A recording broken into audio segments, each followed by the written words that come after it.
Selamat siang Bu Aida dan rekan-rekan. Pada kesempatan kali ini, kami dari kelompok Petrikor akan mempresentasikan hasil kajian kami mengenai pembangkit listrik tenaga biogas berbasis kotoran sapi. Seiring bertambahnya populasi dunia, energi listrik yang dibutuhkan masyarakat juga semakin meningkat. Akan tetapi, saat ini masyarakat masih banyak menggunakan sumber energi tak terbarukan, seperti minyak bumi dan gas alam. Hal ini menyebabkan ketersediaan sumber energi tersebut semakin berkurang. Selain itu, minyak bumi dan gas alam juga memberikan dampak besar bagi lingkungan. Oleh karena itu, diperlukan suatu sumber energi alternatif sebagai solusi yang bersifat berkelanjutan. Limbah ternak seringkali dibuang dan dibiarkan pada tempat yang tidak seharusnya. Limbah ternak yang menumpuk di lahan pertanian akan bersaing dengan tanaman pangan.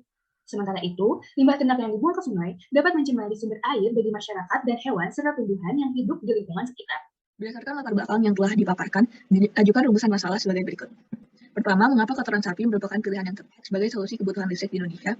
Bagaimana cara mengolah kotoran sapi hingga menjadi PLTBG? Bagaimana kondisi pasar PLTBG berbasis kotoran sapi saat ini? Bagaimana regulasi terhadap penggunaan PLTBG? Dan bagaimana penerimaan PLTBG berbasis kotoran sapi oleh masyarakat Indonesia?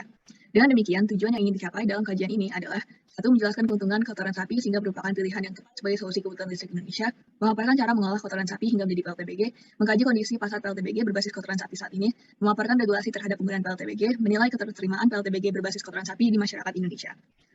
Dengan tujuan utama, mengkaji kecocokan sumber energi biogas sebagai alternatif untuk pemenuhan kebutuhan energi masyarakat melalui kajian secara menyeluruh. Rumusan masalah akan dijawab berdasarkan pengkajian terhadap hal-hal berikut. Limbah ternak yang digunakan adalah kotoran dari ternak sapi. Potensi kotoran sapi sebagai solusi kebutuhan tenaga listrik dari sumber yang berkelanjutan. Selain itu, proses produksi, pengolahan, penawaran, permintaan, dan pemasaran, serta regulasi PLTBG dan tanggapan masyarakat terhadapnya. Adapun untuk metode pengumpulan data melalui descriptive analysis, yaitu mendeskripsikan data yang diperoleh melalui teknik pengumpulan data yang dipilih, yaitu studi kepustakaan. Dalam kata lain, mengumpulkan data melalui studi literatur penelitian yang sudah dilakukan sebelumnya. Pada bagian ini, kami akan menjelaskan potensi kotoran sapi sebagai sumber bahan baku biogas. Berikut ini adalah persebaran populasi sapi pada tingkat nasional dan global. Indonesia sendiri memiliki populasi sapi yang cukup tinggi, yaitu 18 juta untuk sapi potong dan sekitar 578.000 untuk sapi perah. Di global, dunia memiliki populasi sapi sebesar 1,49 miliar dengan kepadatan tertinggi di Amerika dan India. Hal ini berarti populasi sapi cukup tinggi sehingga memungkinkan kotoran sapi sebagai sumber bahan baku yang melimpah untuk produksi biogas secara massal. Untuk karakteristik kimia kotoran sapi dapat dilihat sebagai berikut dari kadar air dan kandungan nutrien. Namun yang paling penting adalah rasio C banding N oleh kotoran sapi yaitu 27,52. Angka ini masuk ke dalam rentang 25-30, yang berarti bahwa kotoran sapi dapat menjadi sumber bahan baku untuk produksi biogas yang sangat efektif. Secara biologi, kotoran sapi menjadi hunian untuk beberapa bakteri secara alami berikut, yaitu Bacillus, yaitu bakteri hidrolisis, Clostridium, bakteri acidogeni, dan Methanobacterium formicum untuk bakteri bak metanogen. Sebenarnya secara alami bakteri ini dapat melepaskan metana dari kotoran sapi, namun jumlahnya terbatas karena adanya juga bakteri yang cukup sedikit di kotoran sapi. Namun dengan bantuan tangan manusia, produksi biogas yang jauh lebih besar sangat memungkinkan. Berikut ini adalah diagram yang menunjukkan bagaimana bioenergi dihasilkan dari kotoran sapi secara kuantitatif. Ternyata satu sapi dewasa dapat menghasilkan 0,673 sampai 1,17 kWh per hari. Jika kita membayangkan populasi sapi yang lebih besar seperti statistika persebaran populasi sapi sebelumnya, maka kotoran sapi dapat menjadi sumber bahan baku yang dapat diandalkan untuk produksi bioenergi dalam jumlah yang signifikan. Pada tabel perbandingan kita dapat melihat bahwa ternyata sapi memiliki efektivitas yang lebih rendah daripada limbah babi dan ayam untuk menghasilkan biogas. Namun, mengingat bahwa kotoran sapi yang dihasilkan dalam satuan waktu dibandingkan dengan hewan ternak seperti babi ayam, jumlah kotoran sapi yang lebih besar ini dapat mengalahkan limbah babi dan ayam dalam jangka panjang. Oke, selanjutnya adalah dari aspek teknologi. Teknologi yang pertama memanfaatkan proses termokimia. Hal ini terdiri dari co-firing, yaitu dengan mencampur kotoran dengan batu bara untuk mengurangi emisi, lalu ada gasifikasi untuk menghasilkan gas sintetik, serta pirolisis. Gasifikasi dan pirolisis ini dilakukan pada suhu tinggi dengan kadar oksigen yang minimum.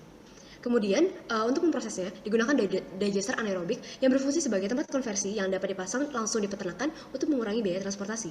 Nah, digester ini terdiri dari lubang input dan output, 2 tampungan berbentuk dom, 1 untuk fermentasi dan 1 untuk penampung limbah. Oke, karena kotoran sapi ini bersifat asam, mikroba yang hidup di dalamnya pun terbatas. Karenanya, kotoran ini perlu dicampur bahan lain seperti lumut dan sekam, serta diencerkan 4 kali untuk memperoleh hasil yang optimal. Bakteri yang digunakan pun sebagian besar merupakan bakteri fermentasi yang dapat mencerna secara anaerobik, menghasilkan asam asetat serta metanogen yang dapat merubah rantai karbon tertentu menjadi metana. Selain itu, perlu dipilih agen yang toleran asam agar mudah beradaptasi dengan kondisi asli kotoran sapi yang pH-nya cukup rendah. Berikut contoh bakteri yang dapat digunakan, yaitu Bifidobacterium, Acetobacter aceti, Methanococcus, Methanosarsina, dan Methanobacterium. Nah, dalam prosesnya, kadar air, keasaman, dan nilai total solid dan temperatur perlu dikontrol dengan spesifikasi sebagai berikut. Tujuannya adalah untuk memaksimalkan proses fermentasi oleh bakteri dan menjaga agar bakteri metanogen tersebut tetap hidup. Dalam produksinya, penggunaan tanaman air water primrose terbukti lebih efektif dalam meningkatkan hasil metana hingga 68,2%. Sebelumnya, tanaman ini perlu melalui penanganan awal dengan alkali selama 2 minggu dengan rasio 2:1 terhadap air. Hasil ini menunjukkan bahwa peningkatan presentase TS, fase degradasi tingkat, serta tingkat penyisihan COD mewakili peningkatan biodegradabilitas dari bahan baku. Selanjutnya kita akan bicara dari aspek industri.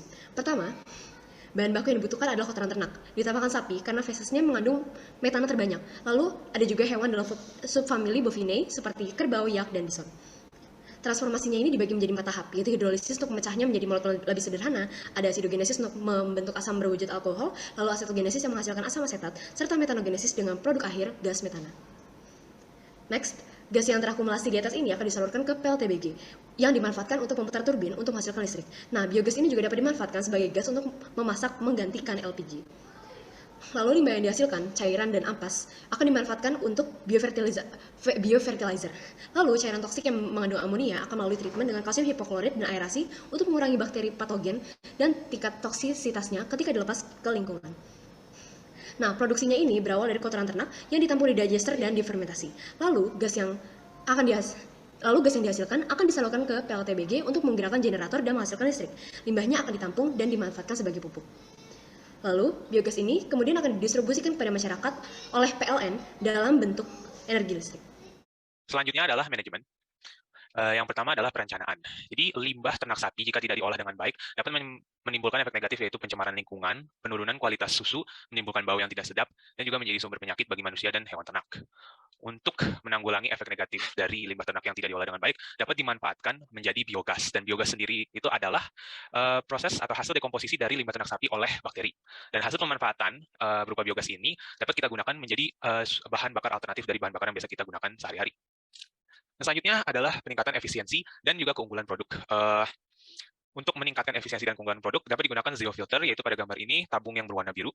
Dengan produk ini merupakan produk hasil penelitian dari peneliti dari LIPI. Fungsinya adalah mengurangi potensi korosi, mengurangi bau atau menghilangkan bau yang tidak sedap dari biogas, dan juga sebagai penyaring gas pengotor, karena sesungguhnya biogas yang dihasilkan tidak 100% atau pure biogas, karena masih terdapat gas pengotor. Dengan zero filter ini, zat pengotor tersebut bisa disaring. Nah, dengan menggunakan zero filter, biogas dapat ditingkatkan kualitasnya sebesar 5-20% dari kadar metana awal. Selanjutnya adalah standarisasi. Standarisasi yang digunakan di Indonesia berupa SNI 7639/2011. Namun ada juga standar internasional, yaitu ISO terkait biogas, yaitu pada tabel berikut. Dan ada juga dari berbagai negara seperti standar Cina terkait biogas pada tabel berikut, dan juga standar India terkait biogas pada tabel berikut. Selanjutnya adalah lembaga. Di Indonesia sendiri, lembaga yang mengelola limbah ternak sapi untuk diubah menjadi biogas adalah PLTBG atau Pembangkit Listrik Tenaga Biogas, yaitu dalam foto ini.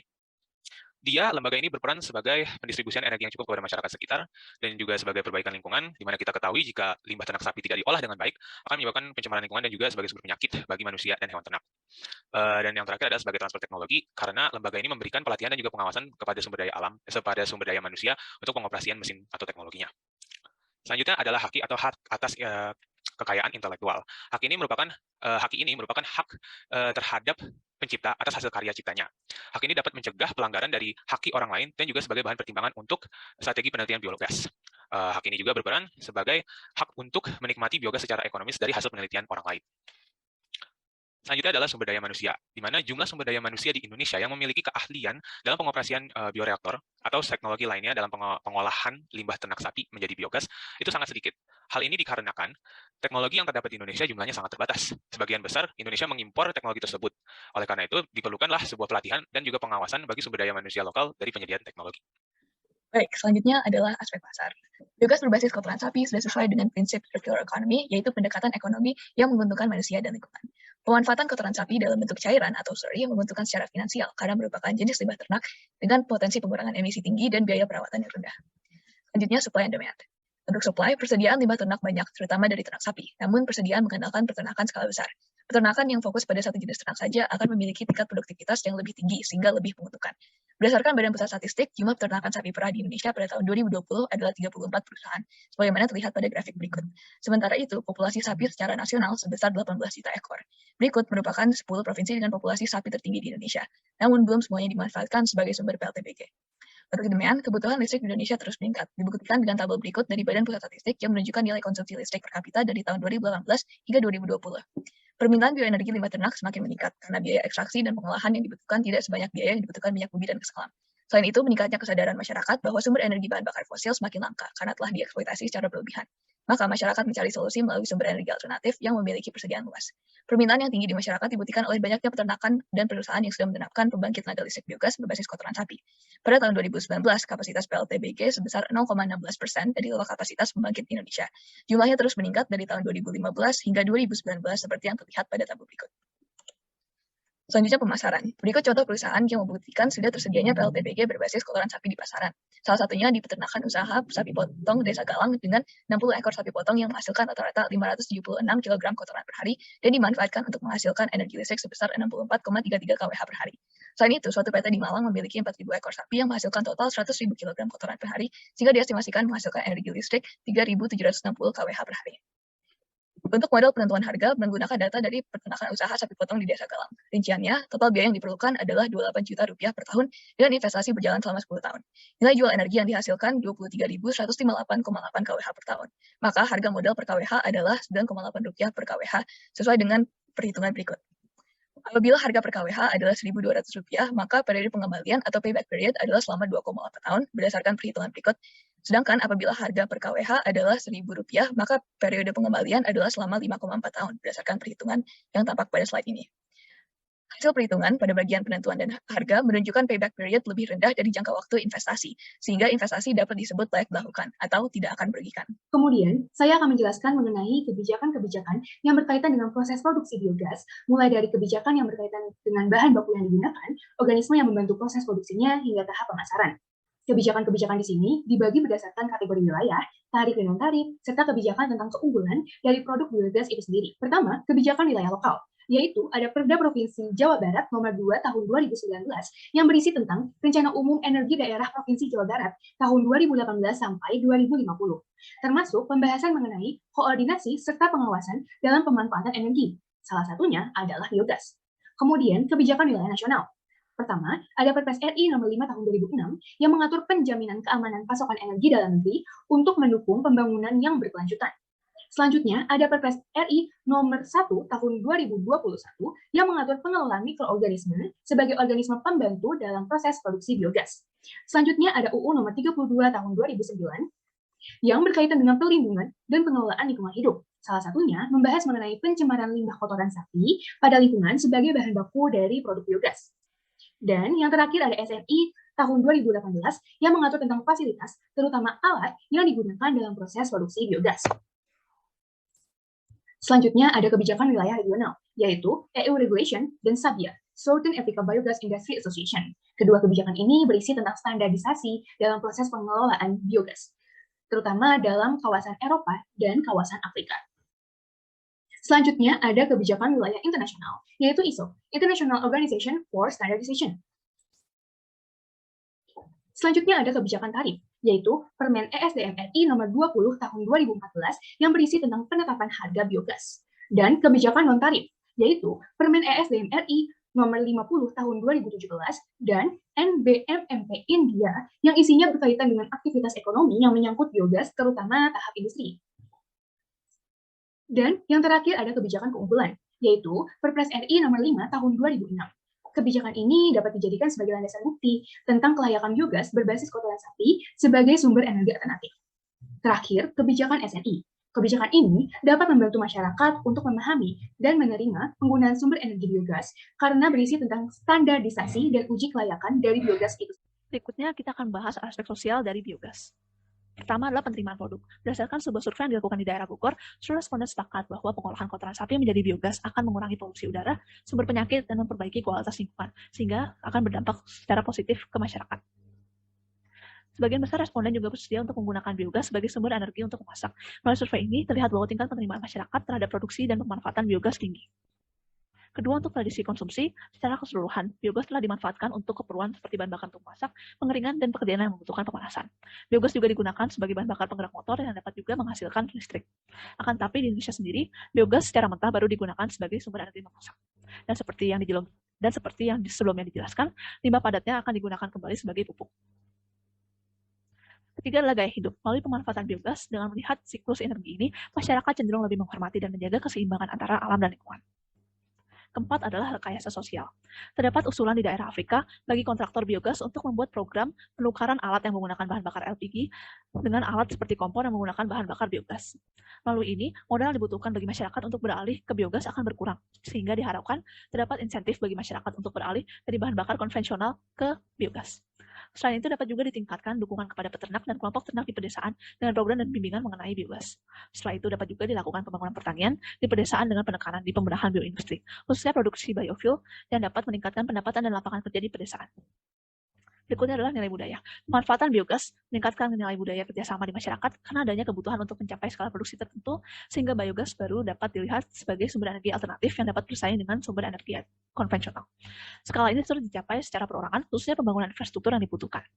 Berikutnya adalah kelembagaan sosial. Terkait biogas, terdapat beberapa lembaga, contohnya Biru yang berusaha untuk memperluas penggunaan biogas dengan menyebarkan informasi dan dukungan mengenai pemanfaatan serta produksi biogas ke masyarakat. Berikut ini adalah kesimpulan yang dapat ditarik oleh kelompok kami terkait topik PLTBG berbasis kotoran sapi. Potensi yang ditawarkan kotoran sapi sudah sangat menjanjikan. Teknologi, inovasi, dan industri telah diimplementasikan secara terarah dan cukup efektif untuk sekarang. Pemasaran bahkan sudah di tahap realisasi seperti di Desa Galang dan PT di Malang. Kebijakan pun sudah banyak disusun menyangkut biogas dan PLTBG, mulai dari standarisasi bahan baku hingga pemrosesan dan penetapan harga pasar. Dari segi pemakaian sendiri, masyarakat telah menerima alternatif ini, tetapi masih belum digunakan secara luas. Jadi secara singkat, kelompok kami merasa bahwa sumber energi alternatif ini cocok diimplementasikan ke Indonesia, tetapi pemasaran belum mencapai masyarakat. Kelompok kami mengajukan 4 saran untuk perbaikan maupun pengembangan terkait topik ini lebih lanjut. Yang pertama adalah kelompok kami mengajukan untuk melakukan studi lapangan di PLTBG Indonesia secara langsung sebagai teknik pengumpulan data yang dapat memberikan gambaran yang akurat terkait keadaan di industri. Yang kedua adalah sosialisasi dan pemasaran PLTBG yang harus ditingkatkan untuk mengimplementasi inovasi luar biasa yang telah diciptakan dan juga merealisasikan dampak secara massal untuk masa depan yang lebih baik secara memenuhi kebutuhan listrik masyarakat dan juga untuk lingkungan. Yang ketiga adalah teknologi pengolahan limbah kotoran sapi. Baiknya dikembangkan secara nasional, bukan kita impor, agar bioindustri secara nasional ini dapat bersifat independen dan kita juga dapat bersaing secara internasional. Yang keempat, meskipun teknologi produksi biogas untuk PLTBG cukup memadai, namun tetap saja kita harus melakukan pengembangan lebih lanjut terkait pemrosesan teknologi dan inovasi supaya proses perkembangan bioindustri ini tetap berjalan dan juga semakin maju. Berikut ini adalah daftar pustaka yang diambil dari buku, jurnal, maupun catatan konferensi. Sekian dan terima kasih.